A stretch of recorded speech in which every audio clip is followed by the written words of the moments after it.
Welcome to Channel 18 News. I'm Jim Rogers. Erica Armstrong has filed for place one on the Sulphur Springs City Council. Armstrong filed Friday morning, the last day to file for a place on the May 5th ballot.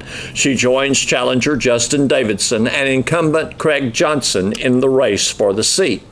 Andy Lowen filed Thursday for a place 3 position on the City Council. Lowen joins challenger Norman Sanders and incumbent Oscar Aguilar in that race. The other place on the ballot, place 2, features Jimmy Lucas and Sarah Gibson. Incumbent place 2 Clay Walker is not seeking re-election. With Friday the final day to file, only incumbents Kerry Wright and Jason Dietz have filed for a place on the Sulphur Springs School Board, and the 2 incumbents for the hospital district, Dr. Suzanne Bankston and Dr. David Black, have filed, and no others. Tim Kelty was named Citizen of the Year, and Carolyn McKinney was named Woman of the Year during the 92nd Annual Hopkins County Chamber of Commerce Membership Banquet. The 470 who filled the exhibit room of the Hopkins County Civic Center celebrated the accomplishments of several county residents and of local Chamber of Commerce during the 2-hour event. With the 1920s theme, Extra, Extra, Read All About It, a video highlighting historical moments of the past delighted the crowd. Several community awards were presented. Chamber President and CEO Leslie Brown said the night was a huge success. Members of the Military Coalition, last year's winners, presented the Citizen of the Year Award to Kelty. In presenting the award, Kelty was called a friend of industry and retail growth in the city. A local realtor, his business development and partnership with others was emphasized. Kelty also revealed that a land purchase by Chick-fil-A has been accomplished. He also noted it would be located on Shannon Road next to Chili's. He stated that Kentucky Fried Chicken would be returning to Sulphur Springs if a few utility problems are solved. The Citizen of the Year Award is presented by Echo Publishing.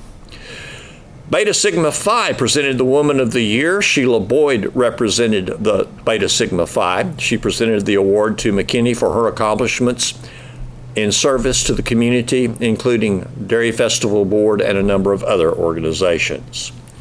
2 awards sponsored by the Chamber Workforce Committee and presented by last year's winners.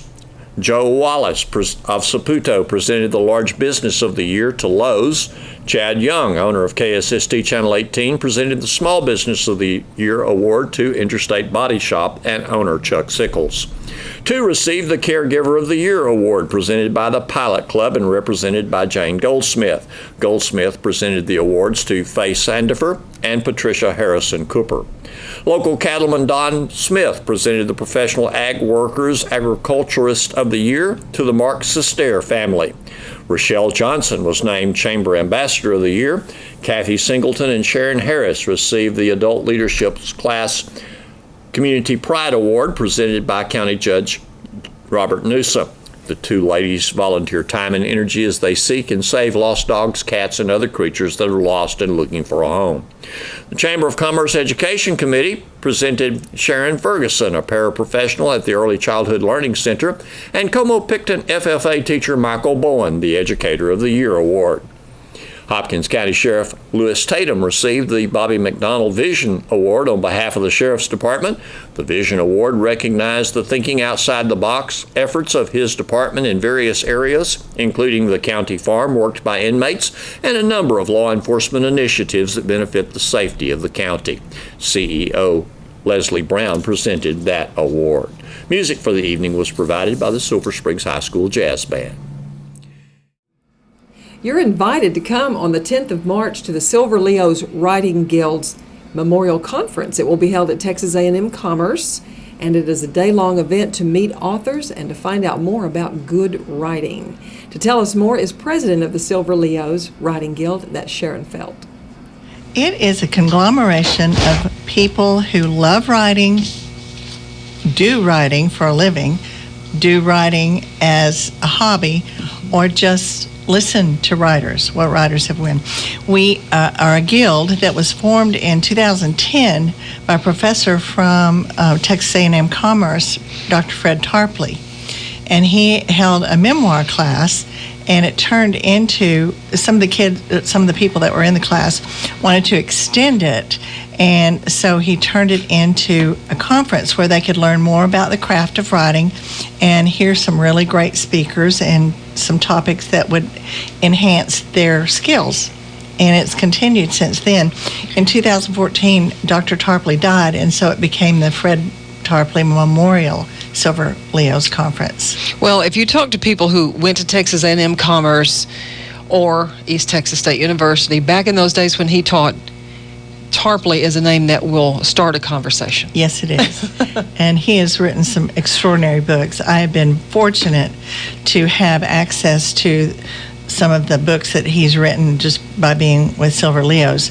And the group started writing anthologies where it was a combination of several of the writing pieces that the members had published themselves through the book, through the Writers Guild. And they're excellent. We just put out our fourth one this past Christmas. It's called Storyteller's Road, and it is fantastic.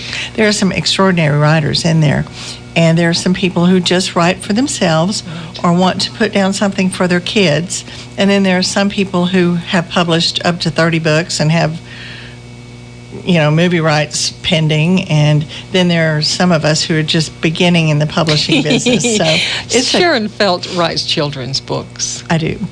I'm trying to write an adult book now, but it's quite a change from children's books. Well, your Sarah O'Shea and the Scary Hair was the first of your series of books. That was the first series. Before that, I wrote a little Christmas book called The Stable. Okay. Yes, and I think you brought that to us back when you wrote it. I think. You continued to read and write and be around people who love to read and now love to write through the Memorial Conference that's coming up. But people who read, you get to know, well, you get to wonder, let's say, about the people who write the books that you enjoy. Yes, you do. I was fortunate enough to go to a conference a few weeks ago where there were about 80 New York Times authors. Wow. And regular local authors. And actually, I expected it to be, well, here we are, just look at us and listen. Oh my gosh, they are just like real people. We got to sit down and have conversations with them. They were so personable and grateful for the attention. So it was a lovely, lovely time. Well, the Writers Conference that's coming up, on what day? It's going to be Saturday, March 10th at the Sam Rayburn Student Center at Texas A&M Commerce. And it's going to start at 8:15 and go till 4. Okay. And you will, it includes lunch, refreshments in the morning, refreshments in the afternoon, time to sit and talk with the authors and the professors of creative writing who are also going to speak at this conference. And there will be books to buy, books to sell, lots of information on writing that will be valuable for anybody who aspires to writing or just wants to learn about it. Right. Well, if they want to go to this, what do they have to do? They just need to contact me or contact the forms, and the registration form itself and the flyer are on the Silver Leos website. And that's Silver Leos Writing Guild, www.silverleoswritingguild. Writing Guild. Mm-hmm. Okay. .com. And you can print the registration form off that day. Off your computer and bring it that day. Or hopefully we'd like to have them in by March 1st so that we can kind of get our numbers to the catering people. And if you are a non-member, it is $55. And I think there's a slight discount for those who are members of Silver Leos. Members are $50, I think. There's going to be at least 6 authors or about 6 authors? There are 3 published authors and then 3 professors at Texas A&M. One is a professor of history and 2 are creative writing teachers. Diana Hines is the head of the writing center there. And Robin Reed is another creative writing teacher. And that's Diana Hines. And Judy Ford, Dr. Judy Ford, is a professor of history, and she and Robert Reed are going to do a topic called What If? Writing Alternate History. And I didn't know what that was. And so I talked to Robin, and she gave me a very detailed idea of what it entailed. And basically, it's like, what if this happened instead of what really did? And then you take the what if and you write the story about the consequences of what happened if the facts had changed in the beginning. It's really interesting. And it's a fiction genre, but I had not heard of it or experienced it. So I'm really looking forward to that. Another of the authors that will be there is Revis Wortham, who I have fallen in love with his Rock Hole series. Yes. Red River Mysteries. Red River Mystery Series. Which is set near here, Paris, Red River area. And then he's got another one that's more west of here. Right. He's got the Red River Mystery Series, which is written about Hugo. He grew up in the Hugo, Paris area and wrote about that. And that first series begins with the Rock Hole. And it's about the Choctaw Indians, the black section of town, the white section of town, and all of the interactions, including law enforcement. And it is a thriller. Set in the 60s. Set in the 60s. Told by a 9-year-old. Yes. And it was absolutely fascinating. I literally read it in one day. I could not put it down. I had the very same experience. Yes. He also has another series called the Sunny Hawk Thriller Series. Okay. And the first one, I believe, is Hawk's Prey or Hawk's War. Those are two of the ones. And they are just as exciting. So he's an excellent writer, local writer. And a neat guy to meet. Oh, he is. He okay, is so those are some. We have another lady, Pamela Cripps Haskins, and Bobby Kornblit are other authors. Will you have any books of theirs here? I do. Pam is a local area author, but she used to live in Alaska, and her first book was called A Deliberate Life, and it was about her life in Alaska. It's won several awards, and then she went into writing little children's books, and Max, the Little Boy Raindrop, is an amazing book, not only because it's a precious children's book, but Pam did all the illustrations. She is a scrapbooker and a card maker, and every illustration is made from scrapbooking, card making paper, and she did every illustration in the book. It's How innovative. Amazing. Yes, very, very creative. She's working on another book about Alaska, and what her topic at the conference will be is making the setting, which is Alaska, almost like a character in the book. It takes a predominant part of the writing, but it's also almost like a character. It figures so much into the writing and the plot. Interesting. I think I've lived somewhere that was sort of like that. Yeah. Maybe everyone else has too. And Bobby, I met a few weekends ago. She is a precious lady. She grew up in Dallas, in Highland Park area, and her mom, her name is Polly, must just really be a pistol, because she still drives around today in a red convertible Porsche and has a wonderful time. Well. And Bobby is just cut from the same mold, because she is darling. She grew up in Dallas. She now lives in Atlanta and teaches grammar and creative writing at Emory University. But in the meantime, she moved to Hollywood and married one of the head of the studios and an executive producer.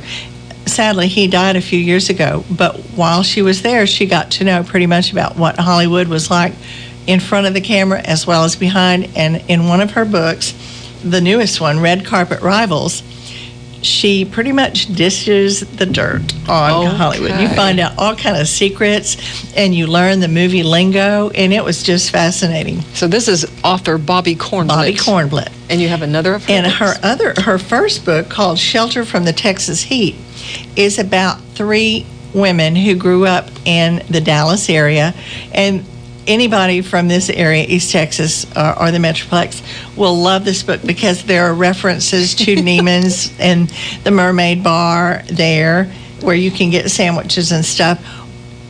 Also, quite a bit about the State Fair of Texas and Big Tex Wow. and corny dogs and all of the stuff that you just are part of us. I love reading books like that, and that's one reason I liked Revis Wortham's Rock Hole series, because it's set just a little bit north of here. It is. So fascinating. His writing reminds me an awful lot of Jim Ainsworth, who is also local area. Right. And Revis is a cowboy, and just so entertaining. Whether you like writing or reading at all, you will love this man. He is very humorous. As a matter of fact, I think he's the humor editor and contributor for Texas Game, Texas Games magazine? Something. Okay. Anyway, one of his new books is called Dark Places, and it's the second one of the Red River series with the first of his series. The It's boy very is good. named Top. Top. The boy that tells the story. Yes. He would be called Cotton Top, except there was already a cotton in the family. Right. So he's just Top. Maybe you'll get that book. You know what? We've just got less than 2 minutes, Sharon, left in our time. We could talk all day, and we do when we go to our book club. Yes. And we meet about once a month and have so much fun eating and talking and reading, talking about reading. But at the moment, let's tell them once again how to come to this conference or become involved in Silver Leos. Silver Leos is a wonderful group. You learn everything you could ever want about writing. There's every genre represented, every genre talked about, but the folks there are just lovely. I mean, very experienced to new people that are just delving into writing. And it meets once a month at the Alumni Building at Texas A&M Commerce. To come to the conference, you don't have to be a member of Silver Leos, but you will learn a lot, and you will meet a lot of the Silver Leos that are there. So hopefully you will come to the conference on Saturday, March 10th. Okay. 8 a.m. to 4:15, but you need to be pre-registered by March 1st. March 1st. Hopefully. Yes. By going online to silverleoswritingguild.com. Thank you, Sharon Felt, for coming in, and we've got a few more seconds. Your husband is a lawyer. He's an attorney. He is here. John Felt. He travels. He doesn't have an office here, but he travels. He's appointed by the courts all over the state, and so he travels quite a bit. You assist him. I do. You run the house, and you read and write, and are in lots of clubs. Yes. I'm very fortunate to have the life I do, and we landed in Sulphur Springs and fell in love. Oh. So we're glad to be here. Well, I've fallen in love with you, too, and thank you, my friend, for coming in this morning. Thank you. And I will see you at the conference. Okay. Here's Don Julian with sports. Wildcats inside linebacker Jackson Renault signed a letter of intent Friday morning to play college football at Austin College in Sherman. During the signing event, I talked with Jackson Renault. How Austin College came about for you? Well, the Coach Morgan came to visit Sulphur Springs one day and talked to a few of us, and he just called me back one day and he asked me to come down for an official visit, and I went, and I really liked it. And then I went on an overnight stay a couple weeks later, and it was really nice, and I kind of fell in love with it. Tell us the impressions of the program that you got at Austin College. Well, mainly I like the education and the opportunity after school. Like, it is a nice, very good school, and football-wise, I feel like I can play early, and I'll fit in pretty good and be able to compete with everybody. You visited Sherman a lot. How did you kind of got to know the town a little bit more? Yeah, I like Sherman, and it's pretty close to McKinney and Dallas and stuff, so that's nice. And Lake Texoma is pretty close, so we can go fishing all the time. And there you go. Yeah. What plans do they have for you? Are they interested in linebacker inside? Yeah, I'll probably play inside linebacker, Mike, or maybe Will early, but as I get older, probably Mike. Yeah. Do you think you can play right away, or? I think I can play pretty soon. Yes, sir. All right. How have they done? What's their program like? They haven't had the best past like 2 or 3 years. Like last year, they went 3-7, but this freshman class should be pretty good. I've seen a lot of people that signed, and I feel like we're going to be pretty good. Yeah, it's a good academic college, and what are your plans for study? I'm still undecided right now. Undecided. You didn't figure that out? Mm-hmm. All right. Don? That's fine. I've worked on it. Oh, okay. Just tell us about your football career here and how you thought it went and everything. I thought it went great. I played since I was a sophomore. Started my first game as a sophomore, but then really wasn't done growing yet, so kind of took a back seat that year, but then got the starting job junior and senior year and got all district mentions. So.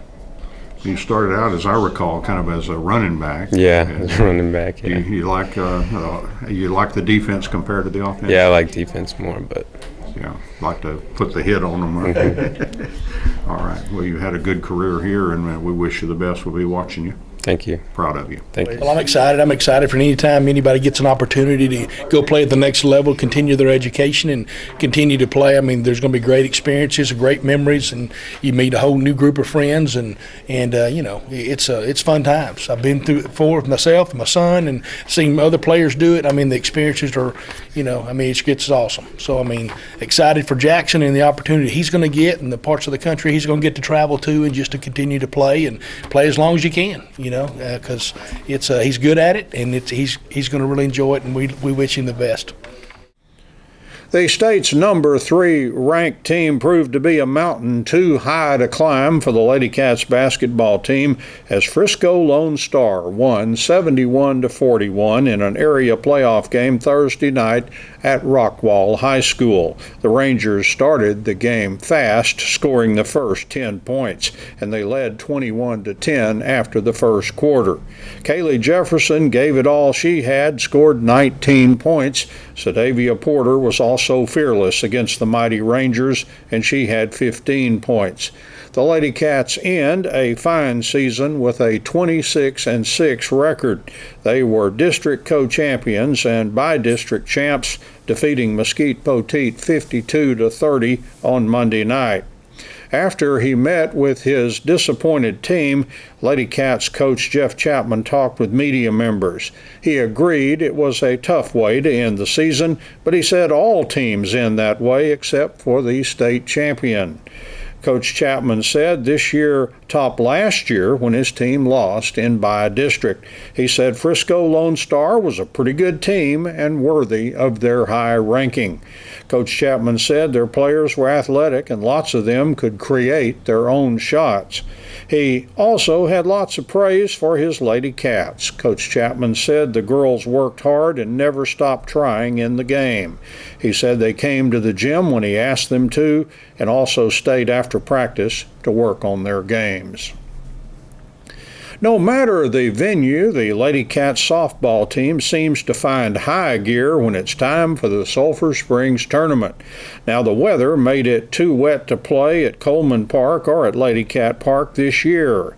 So on Thursday, some teams played games in Mount Pleasant, while others competed at Emory Rain's beautiful new softball field that features a dirt infield but an artificial turf outfield. The Lady Cats played at Emory Rains and dominated 2 games Thursday. They got incredibly sharp pitching and big-time slugging, and they also made no errors. In their first game Thursday morning, the Lady Cats defeated the Caddo Mills Foxes 13-0. Pitcher Chesley Roberts got the pitching win, going 3 innings, allowing no runs and just 1 hit, while walking 1 and striking out 2. And the Lady Cats pounded out 14 hits. They scored 9 first-inning runs and added 4 more in the second inning. Then the hitting stars were numerous. 5 Lady Cats had at least 2 hits each. Sadie Stroud had a 3-run home run. Landry Bell hit a grand slam home run. Kelsey Wallace hit a triple that drove home 2 runs, and Brinkley Driver was 3 for 3 with a double. In the afternoon game, the Lady Cats overwhelmed Mesquite Poteet 14-2. The Lady Cats again started off hot, scoring 7 first-inning runs. They added 1 run in the second and 6 more in the fourth inning. Bailey Haggerty allowed only 2 runs and 2 hits with 7 strikeouts and just 1 walk. And the Lady Cats hammered out 17 hits, and 6 different Lady Cats had at least 2 hits. Alyssa Abram was a perfect table setter as she was 3 for 3 with a triple, 2 runs scored and an RBI. Sadie Stroud was 3 for 4 with a double and 2 runs scored. Kelsey Wallace was 2 for 4 with a triple, a run scored, and 2 RBIs. Brinkley Driver was 2 for 4 with a double, 2 runs scored, and an RBI. And Sierra Smith was 2 for 3 with a run scored and an RBI. Macy Hollins was 2 for 2 with 2 runs scored and 2 RBIs. And Allie Fight was 1 for 3 with a run scored and a 3-run home run. Landry Bell was 1 for 3 with 2 runs scored and a double, and Carly Adams was 1 for 3 with 1 run scored and an RBI. The Lady Cats' season record is 3-0 as they entered play on Friday. Thanks for watching Channel 18 News. Have a great evening.